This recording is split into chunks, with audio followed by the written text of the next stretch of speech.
about this song? Everybody!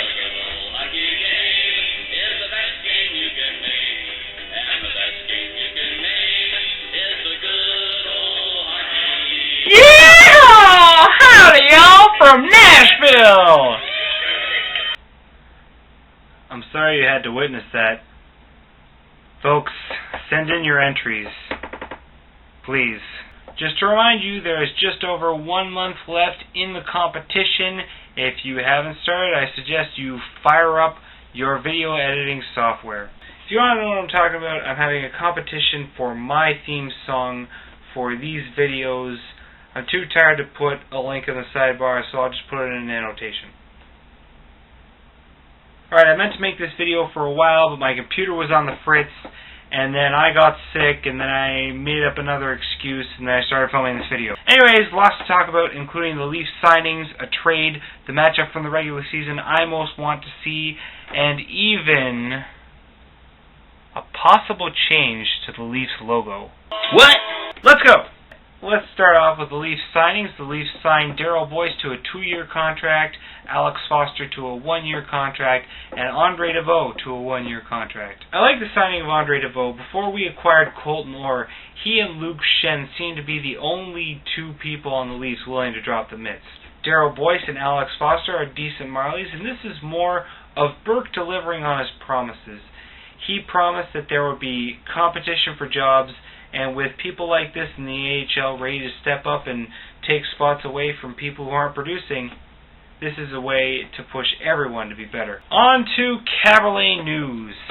Now, in my off-season predictions video, I said that I was 60% on Caberlet staying in Toronto. Then I flip-flopped like John Kerry. I joke! Anyway, I honestly thought that we would see trade offers for Caberlet, but that's not looking likely right now. Burke said that Caberlet will be a Leaf at the start of next season, so it'll be interesting to see where he fits into the lineup, being pretty much our only puck-moving defenseman. And an interesting trade just happened on July 27th. The Leafs traded Colin Stewart, Anton Strawman, and a 7th-round pick from 2012 to the Calgary Flames for Wayne Primo and a 2nd-round pick in 2011. This trade puzzles me. First off, I didn't think Strawman should have been traded. He looks like a relatively promising young D-man. And with Strawman leaving, there goes almost all of our pre-Burke prospects. Jeremy Williams, Jamie Cyphers, Tim Stapleton, Anton Strawman. I digress. Now, I was just on Leaf Space, and a lot of people seem to be just tearing this trade down. So, a message to all my fellow Leaf fans. Holy Hannah, calm down! Let's think logically about what we gave up and what we got in return. Let's face it, Strawman has some promise, but neither he nor Colin Stewart were going to make the lineup this year. And even if they were call-ups for injuries, they would have been there 1 or 2 games. And it's pretty safe to say that the 7th rounder from 2012 is not going to turn into anything.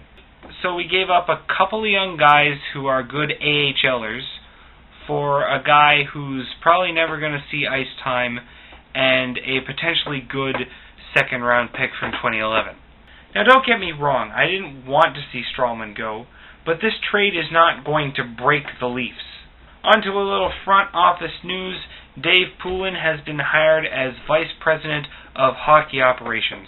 He replaces Joe Nieuwendyk, who went to the Dallas Stars. This guy has a lot of hockey experience, worked with Burke as a consultant when he was in Anaheim, captained 3 NHL hockey teams. Good signing. With the Leafs' regular season schedule being released, blink! A lot of people seem to be talking about the matchup they most want to see.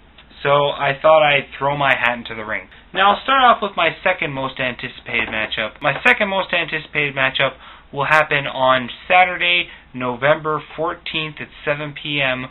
when Calgary faces the Leafs in the ACC. This is because I've always had a soft spot for Calgary. Iginla and Phaneuf are 2 of my favorite non-Leafs. Phaneuf just because he can mash you into a fine paste, and Iginla because he can throw a big hit and score a sweet goal.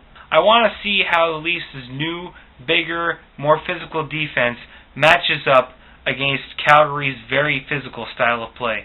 Calgary is known for being a tough team, so it should be a good physical matchup. And the most anticipated matchup from my point of view, like most fans, is the season opener on October 1st against the Habs. The reason is, the Leafs are a lot bigger and the Habs are a lot smaller. Removing their bigger players and replacing them with guys like Gianta, Gomez, and Camilleri makes them look like a team of midgets. No offense, Habs fans. But the Habs have no tough guys. None.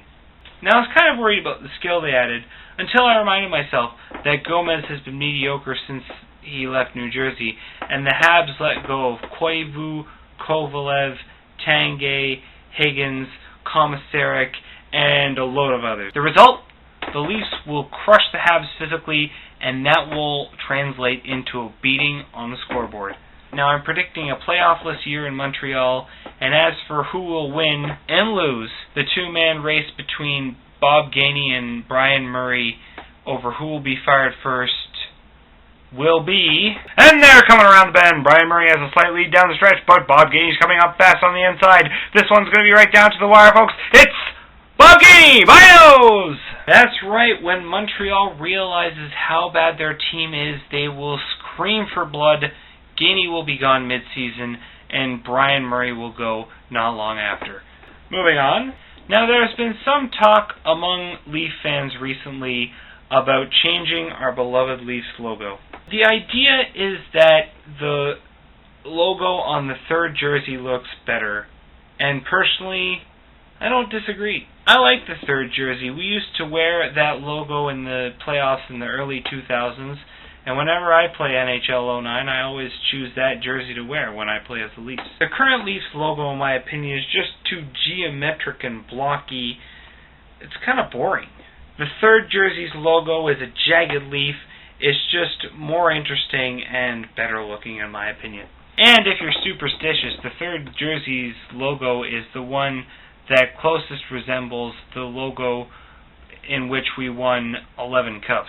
And since switching to this logo, we've had no Cup Finals appearances. Anyway, there's been an online petition started. It's LeafsLogo.com. There is a link in the sidebar. And one last thing I wanted to mention.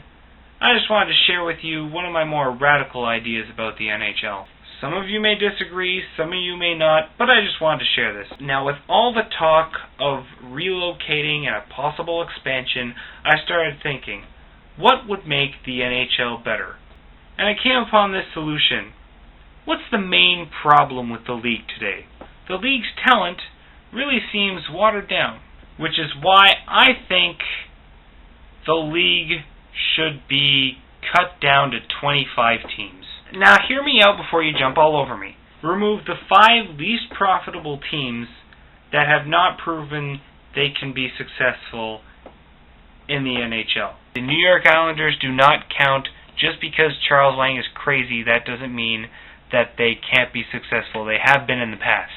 This would jack up the talent. You have the players from those 5 teams go in a dispersal draft to the rest of the teams. And with the team's roster being around 25 players, you remove the worst 125 players from the league.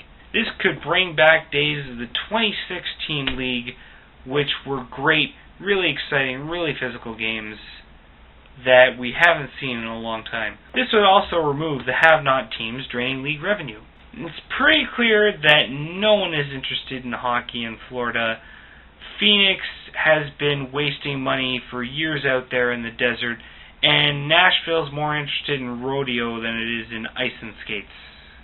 This is one surefire way to make the league better. That and stop trying to make physical contact illegal. Now, I realize that this would never happen. The Board of Governors would never accept it. It would stymie their attempts to try and market the league in non-traditional markets. The team owners would never approve it. It would put a few of them out of a job. The NHLPA would never approve it because a lot of their players would lose jobs. But it would make hockey a lot better to watch for the fans. Now, bring on the hate mail, including the first comment I ever got on my profile after getting into a debate with someone on the internet. Tampa Bay does deserve a team and you're a total jackass. Which I later removed because it was sitting there for over a year. Anyway, that's it for me. I'll be posting another video just before the season starts. I will see you people later. Go Leafs, go.